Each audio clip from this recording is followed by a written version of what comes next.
It's 10 minutes with the Baltimore Ravens as we switch off and we head to the AFC North for a couple of shows today. This one is solo. Baltimore Ravens, we know what they did last year, one step away from getting to the Super Bowl with Lamar Jackson. So let's start the clock right now. No time to waste. 10 minutes with the Baltimore Ravens.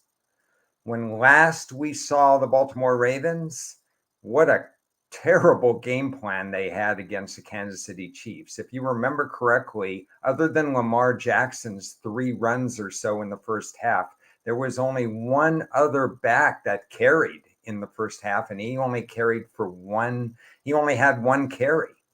In all, the Baltimore Ravens, I believe, rushed the ball a grand total of 10 times. Their bread and butter running the ball against Kansas City. Boy, do they wish that they had that game plan back. And as we all know, the 2024 season is going to start in September with a rematch of that game, Baltimore at Kansas City. So let's go ahead and talk about the game plan again today.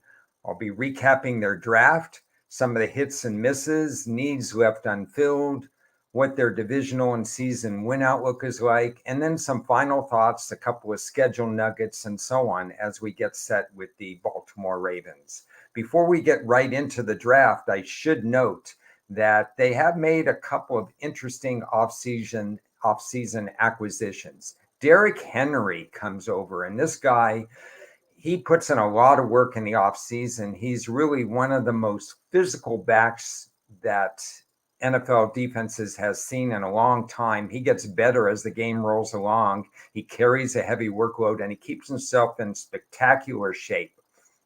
I'm really curious to see how the inclusion of Derrick Henry helps them maybe close out games. We know that the Ravens didn't finish games all that well. They had a number of double-digit leads that they let go in both 2022 and 2023.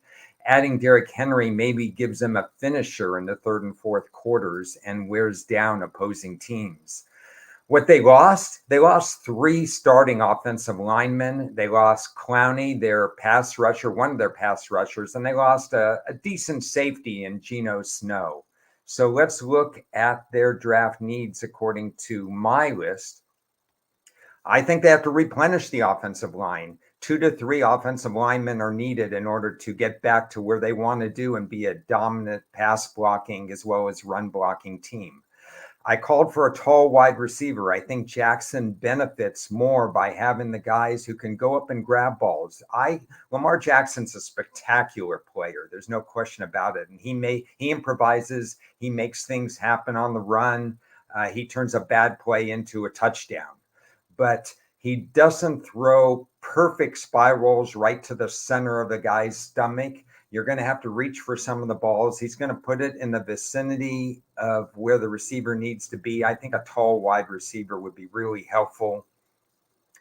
Finally, run stoppers and linebacker. When you look at this Raven team over the course of the last decade, they've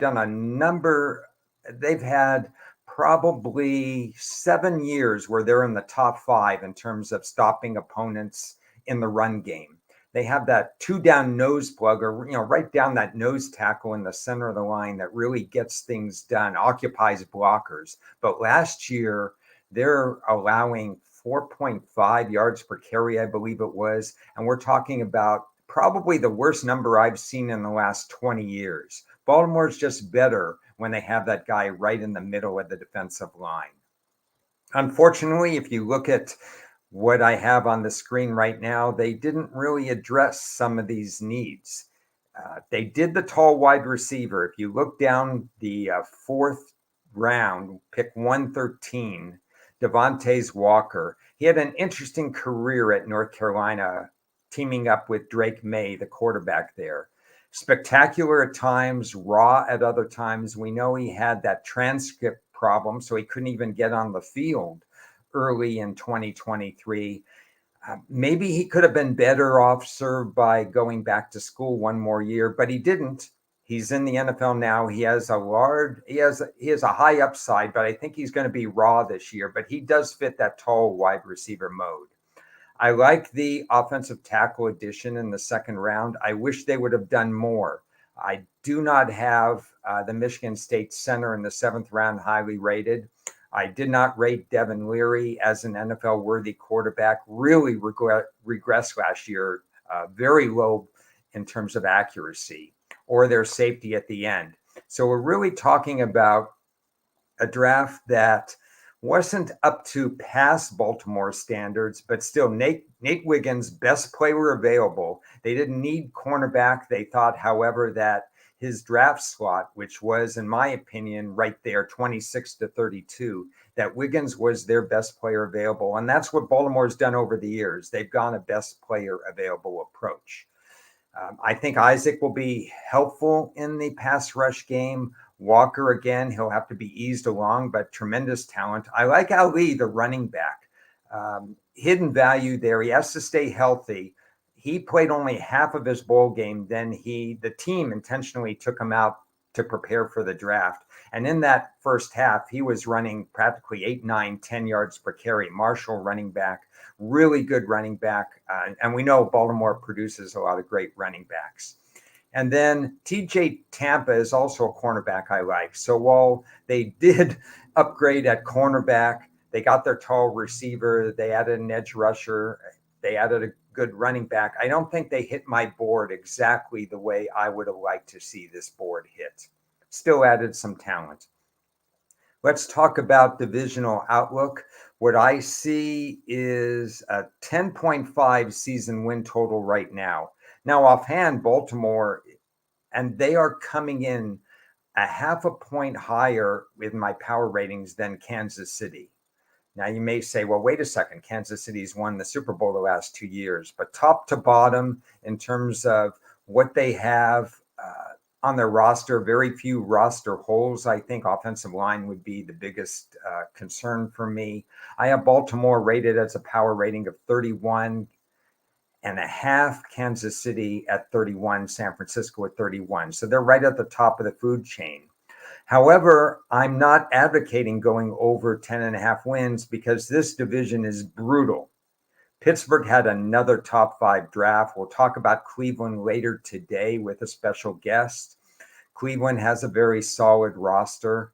And Cincinnati gets Joe Burrow back. They've also drafted well over the last 5, 6, 7 years. It's just a brutal schedule and just a brutal set of divisional opponents. So I cannot recommend the over. If the line actually went to 11, I would take a hard look at the under. Right now, the line is 10 and a half.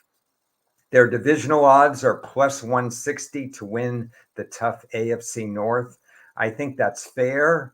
I don't have a recommendation there as well. Can have a recommendation on every team. You can't force plays just because you're talking about all 32 teams. I think Baltimore's a really, really good team. However, there are a lot of really, really good teams on their schedule. I'm going to talk about their schedule as I go to my final thoughts. These are the nuggets that I'm taking away that you can copy, you can kind of take a look at, see if you agree or disagree. Baltimore running back Henry, how does he fit into Todd Monken's scheme? We know that Todd wanted to introduce more passing into the offense. Baltimore is trying to become more of a passing team. Of course, they overdid it against Kansas City. Now they have Derrick Henry, but they still want to emphasize the pass game. It's going to be interesting to see how he's incorporated into the offense. They have a 31-year-old defensive coordinator now. He was on the staff last year. Their past defensive coordinator is now the head coach of the Seattle Seahawks. Any adjustments that happen with a very young defensive coordinator, I'm going to be looking at that in August and early in September. Massive risk again if Lamar goes down. Remember, he went down in 2021 and 2022, missed about 9-10 games. During that time, Baltimore won, I think, once each season. They were involved in a lot of close games because they're that good of a team. However, they couldn't finish the deal. They ran their same game plan, but Lamar wasn't there. Big drop-off. I see a tremendous drop-off between their number one quarterback and the backups on the roster. This is a serious concern for me. beware of schedule fatigue. Listen to this. I think it's weeks 8, 9, and 10. They play 3 games in a 12-day stretch at Cleveland. Then they have Denver and Cincinnati.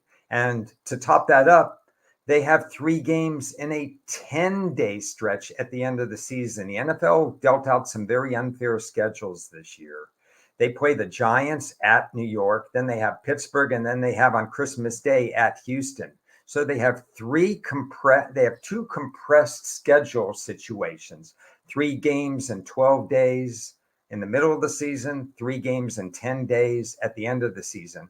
I think that's unfair, and I think that's going to wear on this team. And so beware of schedule fatigue. Finally, my early keys again, all about the trenches. Offensive line play. How are they going to shape up losing 3 offensive line starters? And then stopping the run. They didn't get that run plugger in the middle of the line. That's my Baltimore 10 minutes. Hope you enjoyed that. A lot of good things about this team, but the schedule, the roster, there's enough concern that I don't know if they can replicate last year's unbelievable regular season. All of my videos are available on YouTube. I'm back in an hour and a half with Cleve TA, and he's going to discuss all things Cleveland Browns in a 20-minute draft recap. Thanks for watching, and I'll see you soon.